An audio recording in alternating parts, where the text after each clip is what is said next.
Bonjour Salomé Saké. Bonjour. Comment vous expliquez-vous votre succès en fait ? Je l'explique pas, évidemment, je m'y attendais pas du tout, mais... Qu'est-ce que ça traduit alors ? Je constate qu'il y a quand même eu un phénomène de bouche à oreille autour de ce livre. Il y a deux phénomènes. Il y a des personnes qui l'achètent pour s'informer elles-mêmes et il y a des personnes qui l'achètent pour l'offrir à leurs proches. Et je pense que ces personnes-là ont contribué à ces ventes qui sont assez inattendues parce qu'il y a une volonté de convaincre et que dans le livre, j'appelle au dialogue. J'appelle à discuter avec vos proches, parler de politique, surtout n'évincez pas ces sujets-là. Et ce livre, il donne des faits concrets, des outils. Et je pense qu'il a été pensé par beaucoup de gens comme un outil de dialogue avec leurs proches et que ça peut en partie expliquer ce qui s'est passé. Et je rajouterais qu'en France, on a un succès absolument immense des livres d'extrême droite en ce moment, qui sont mis en avant dans énormément d'endroits. Parce que dans le top 50, il y a aussi le livre de Bardella, il y a aussi le livre de Nicolas Sarkozy dans le top des ventes en France. Donc moi, il y a beaucoup de personnes qui m'envoient des images d'eux en train de mettre mon livre sur les autres livres et qui a presque un acte un peu...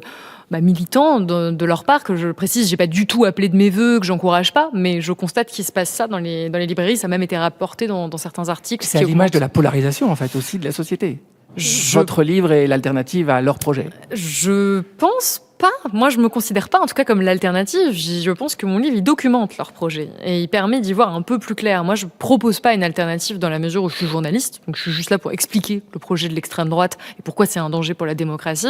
Mais en tout cas, il permet d'apporter un autre regard que celui qui est porté par l'extrême droite et toute la galaxie d'extrême droite médiatique qui est très puissante en France. Comment combattre l'extrême droite ? C'est quand même le cœur de votre livre. Et si on regarde les faits, justement, depuis que vous avez écrit ce livre, on peut dire que l'extrême droite, elle a progressé partout en Europe, dans nos démocraties, y compris chez nous ici, d'ailleurs aussi en Belgique. Mais elle progresse, mais aussi elle agit. Rien qu'au Parlement européen, pas plus tard que cette semaine, un vote sur l'immigration a lieu grâce à l'extrême droite. C'était déjà le cas en décembre sur la question du Green Deal. Bref, on voit qu'elle est dans le cockpit, en fait. Donc résister, est-ce que ça suffit ? En tout cas, c'est précisément ce sur quoi j'ai essayé d'alerter. Malheureusement, il me semble qu'on voit bien que j'avais raison d'alerter sur l'ampleur de cette offensive réactionnaire qui est très organisée et coordonnée. Je crois que c'est important de le souligner. C'est pour ça que la nouvelle édition de Résister ne parle pas que de l'extrême droite française. Elle parle aussi des extrêmes droites en Amérique latine. Elle parle aussi des extrêmes droites, évidemment, aux États-Unis, dans le reste de l'Europe, parce que c'est puissant, coordonné. Vous dites c'est dans le cockpit. Enfin, il y a vraiment quelque chose en face qui est très, très, très dangereux.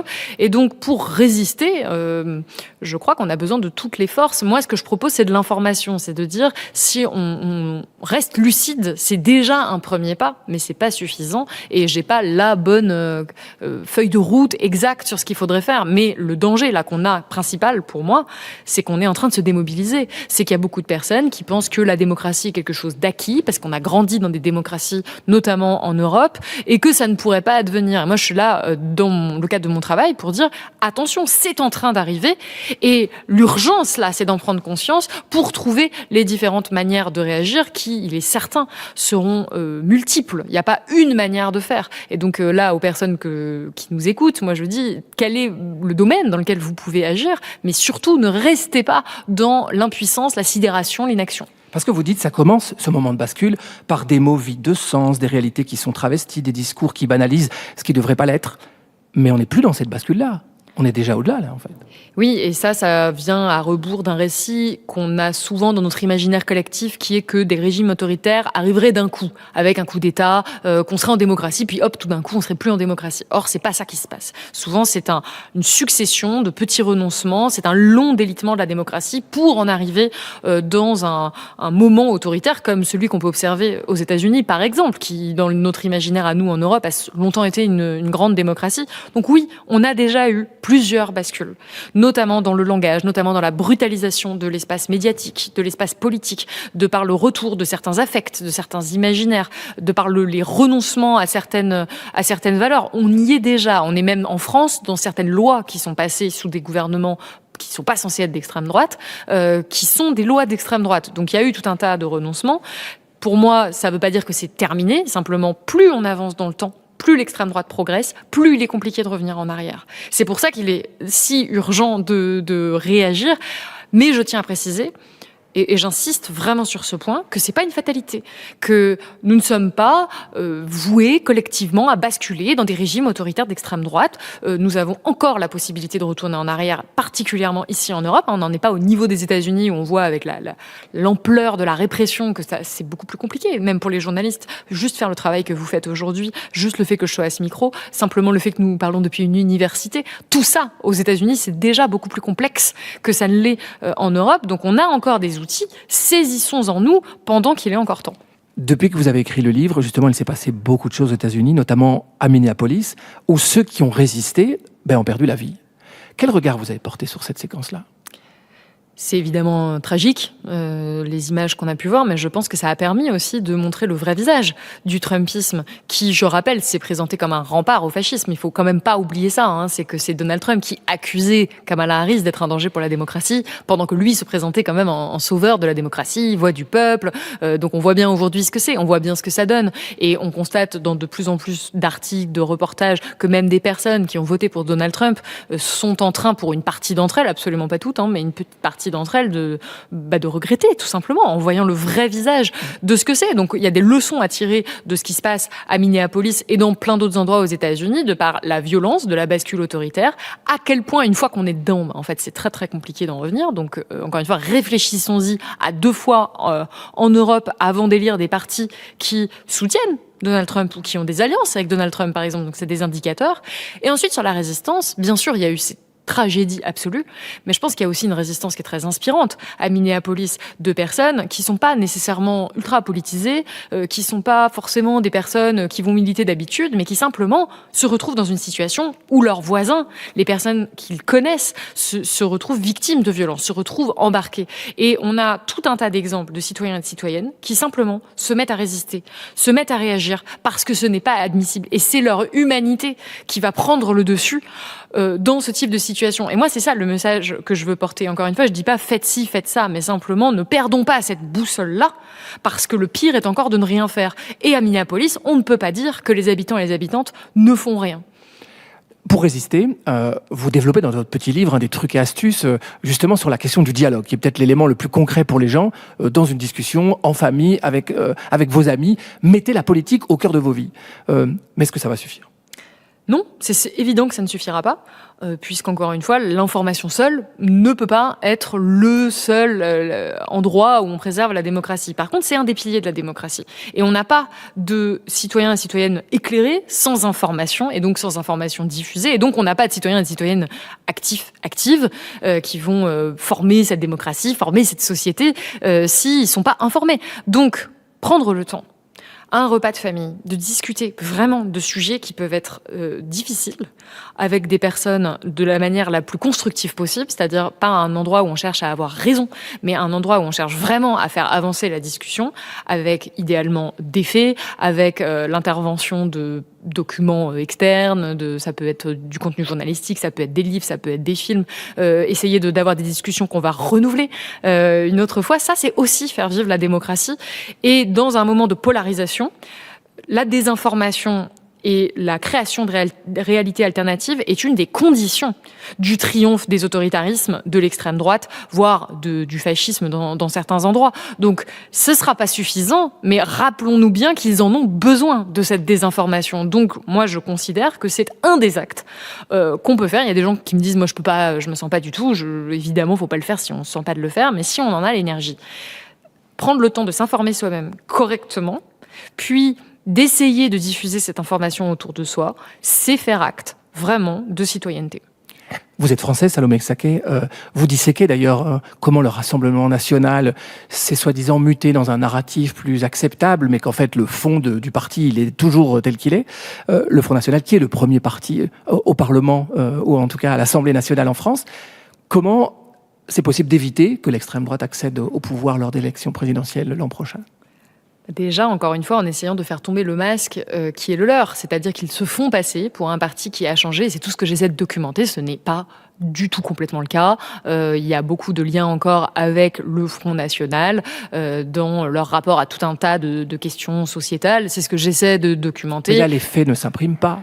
parce que le Front National continue de rogner justement sur la politique effectivement, française. je constate que là, ça suffit pas. C'est pour ça que moi, je vais pas lâcher. Je vais pas lâcher le fait de continuer à essayer d'informer. Mais encore une fois, j'insiste sur le fait que les personnes qui nous écoutent aujourd'hui sont beaucoup plus puissantes que vous ou moi à ce micro auprès de personnes qui auraient des sensibilités vers ce type de formation politique. Parce que ces personnes-là vont peut-être être réfractaires à écouter des journalistes qui, elles, ne connaissent pas et qui n'ont pas confiance. Et il y a ces chiffres du baromètre Lacroix qui nous montrent chaque année en France que la source d'information la plus fiable, selon les Français, ce sont leurs proches. Donc, vous connaissez les interlocuteurs avec lesquels vous allez discuter, vous connaissez leur sensibilité, leurs valeurs, vous savez les exemples que vous allez pouvoir utiliser. Nous, on peut pas faire ça à ce micro. C'est pour ça qu'on a vraiment un besoin de dialogue. Après, je constate, comme vous, que oui, malheureusement, il y a une montée de ces partis autoritaires partout. Et la France n'y fait pas exception. Et je pense que l'information est un des piliers, mais qu'il y a aussi beaucoup d'endroits, et c'est ce que je mentionne dans Résister, ça peut passer par l'associatif, le milieu associatif, le milieu syndicaliste, par exemple. Ça peut aussi passer par l'art, par tout ce qui va participer à mener ce qu'on appelle la bataille culturelle, la bataille des imaginaires. Ça peut passer par les réseaux sociaux. Enfin, il y a vraiment tout un tas d'endroits où mais on peut agir. Elle ne place plus cette alternative démocratique par les institutions qui sont démocratiquement élues. C'est pas dans les parlements, justement, que se crée l'alternative politique, selon vous ? En tout cas, évidemment que la politique s'exerce aussi dans les institutions, mais on a tendance à réduire la politique à ça. Et ce que j'ai voulu rappeler avec Résister, c'est qu'on n'est pas citoyen qu'au moment de voter. Et que, à titre personnel, je vote, je crois que c'est important de voter, mais c'est pas le seul endroit. Et on peut agir via, j'ai pas mentionné les pétitions, le boycott, il y a tout un tas d'outils qu'on a à notre disposition dans nos démocraties, et ça a été pensé comme ça, pour qu'il y ait plein de contre-pouvoirs où on puisse encore agir, faire entendre notre voix, faire progresser des idées, faire passer même parfois certaines lois, faire pression sur certaines lois. Je pense en France, par exemple, à tout le débat qu'on a eu autour de la loi Duplon, qui a eu beaucoup d'espace dans le débat public. On n'attend pas forcément les prochaines élections pour pouvoir s'exprimer en tant que citoyen, citoyenne. Je rajouterai aussi évidemment la manifestation, qui est un des autres outils. Donc moi, mon message, c'est de dire aux gens, saisissez-vous des outils qui sont à votre disposition, trouvez les meilleurs moyens d'expression citoyenne, ceux qui vous correspondent le plus, parce qu'en fait, on n'a pas toutes et tous la même manière d'agir. Et puis, il y a aussi ce qui se passe au travail, je terminerai là-dessus. Il y a des engagements qui peuvent se jouer dans notre profession. Et à titre personnel, je m'engage au sens où je m'implique dans ma profession, parce que j'estime que mon rôle, là, c'est de traiter de ce sujet-là. Mais il y a tout un tas, encore une fois, d'autres résistances à créer, à inventer. Quand il y a le mot résistance, il y a le mot militance qui résonne. Est-ce que vous êtes militante, Salomé Ksaké ? Comment vous vous considérez ? Comme une journaliste engagée, comme une journaliste militante ? Non, même pas. Moi, je me considère simplement comme journaliste dans la mesure où je rapporte des faits, même sur la documentation des résistances, c'est ce que je fais dans Résister. Mais je tiens à préciser que le militantisme n'est pas une mauvaise chose. Et ça, c'est aussi une des victoires, je pense, de ces extrêmes droites et des formations politiques réactionnaires, que d'avoir réussi à nous faire croire que le militantisme était quelque chose de péjoratif. Je rappelle que si je peux être là aujourd'hui et parler à ce micro, c'est parce que j'ai obtenu des droits en tant que femme, parce que j'ai le droit de vote, parce que j'ai le droit de travailler. Et ça a été obtenu grâce à des militantes et des militants. Et c'est très précieux. C'est aussi grâce à des militants qu'on a eu le droit à l'accès à la santé pour tous, à tout un tas de conquis sociaux. Donc le militantisme, c'est quelque chose de noble. Simplement, moi, c'est pas mon métier. Dans la mesure où je n'organise pas des campagnes comme le font les militants. J'adhère pas du tout à des partis politiques, ni à des associations, ni à des organisations. C'est fantastique ce qu'ils peuvent faire, mais c'est pas mon métier. Et aujourd'hui, ce terme-là de militantisme, il est utilisé pour qualifier des journalistes qui est là pour les discréditer, en fait, pour les disqualifier, pour dire qu'on serait un peu moins journaliste que les autres. Donc moi, ma boussole, c'est la déontologie, c'est la charte de Munich, c'est de faire, par exemple, de recouper ses sources, de citer ses sources, de faire du contradictoire si on accuse quelqu'un dans le cadre d'une investigation. Enfin, tout ce qui est les piliers de la déontologie. Mais je ne me revendique pas de la neutralité, par exemple, parce que je pense pas qu'elle soit atteignable pour qui que ce soit. Et je me revendique pas du militantisme, tout simplement parce que, voilà, c'est pas ma profession. Vous avez commencé à publier vos contenus sur les réseaux sociaux. Et puis, dès que les premiers contenus ont été fort partagés, vous avez reçu une vague de haine. Est-ce qu'on essaye de vous faire taire, justement, sur ces réseaux sociaux ? Du côté de l'extrême droite, il n'y a aucun doute, oui, clairement. Après, parce que les réseaux sociaux sont des espaces dérégulés à la base, mais de plus en plus dérégulés, depuis notamment l'arrivée de Donald Trump au pouvoir, qui a eu une certaine influence sur la manière dont, évidemment, Twitter, X, désormais, est géré par Elon Musk, qui est un soutien de Donald Trump, et par la manière dont Meta, donc Instagram et Facebook, sont gérés par Mark Zuckerberg, qui a prêté allégeance à Donald Trump. Donc déjà, c'est des espaces où on peut exprimer de plus en plus de haine, de plus en plus de harcèlement. Et comment vous gérez cette violence ? Comment moi je gère ça ? Déjà je la montre, j'essaie de la montrer aux personnes qui me suivent, parce que c'est pas anodin en fait de s'exprimer sur ces questions-là, sur ces questions d'extrême droite. Après, j'ai vécu vraiment des campagnes de décrédibilisation, de dénigrement, évidemment aussi des insultes, des menaces de mort et compagnie. Je pense qu'on essaie de développer une distance avec ça parce qu'on n'a pas d'autre choix, et parfois on prend des pauses aussi tout simplement pour respirer un petit peu. Mais c'est quand même plus fort pour moi de vouloir tout simplement continuer à faire mon travail, et donc je voudrais pas abandonner, et j'abandonnerai pas face à du cyberharcèlement. Pour mêler deux combats que vous portez, Salomé Saké, le combat féministe et justement cette lutte contre l'extrême droite, on observe que jusqu'à présent, l'extrême droite était surtout une affaire d'hommes, et que là, avec l'administration Trump, elle prend un visage féminin au pouvoir. On a vu d'ailleurs dans l'affaire de Minneapolis, la secrétaire d'État à l'intérieur prendre tout le pouvoir qu'elle avait en tant que femme. Est-ce que ça vous marque ? Surtout, c'est de plus en plus documenté parce que la chercheuse Sarah Al-Harris appelle le fémonationalisme, c'est-à-dire une manière d'utiliser les droits des femmes, et on pourrait même élargir ça aux droits qui ont été conquis pour les minorités LGBTQIA+, par exemple. Donc c'est d'utiliser ces droits qui ont été acquis pour que ces personnes-là aient de plus en plus de visibilité, et donc les femmes, pour se donner une couverture de progressisme et de partis qui seraient comme les autres, notamment en mettant des femmes à certains postes de responsabilité. Mais c'est pas parce qu'on est une femme qu'on défend les droits des femmes. C'est ça que moi je veux encore une fois souligner, ce qu'on constate très clairement aux États-Unis, puisqu'il y a eu par exemple des leadeuses trumpistes qui se sont battues pour réprimer le droit à l'avortement, auquel beaucoup de femmes n'ont plus accès aux États-Unis. Donc ce qui est important, c'est pas seulement qui ou quel genre de quel genre est la personne qui porte un message politique, mais c'est surtout évidemment l'action politique, le message politique. Et donc on constate que ça fait partie de ces stratégies, mais encore une fois, moi je martèle que ces formations politiques restent malgré tout réactionnaires malgré ce vernis-là. On parle beaucoup de danger. Qu'est-ce qui vous porte espoir ? Qu'est-ce qui vous donne espoir dans ce monde un peu chaotique là ? Parce qu'on a quand même le début de 2026 assez ahurissant. Typiquement, les résistances qui s'organisent. Et évidemment, il y a beaucoup de personnes qui adhèrent à tout ce qu'on vient de mentionner, tout l'imaginaire qui est véhiculé, tout le danger démocratique que ça pose. Il y a vraiment des personnes qui portent ce projet, qui y adhèrent. Je pense qu'il y a une masse silencieuse, assez sidérée. D'ailleurs, dans le livre, je fais la différence entre 3 grandes catégories de population, qui sont les personnes qui adhèrent à fond.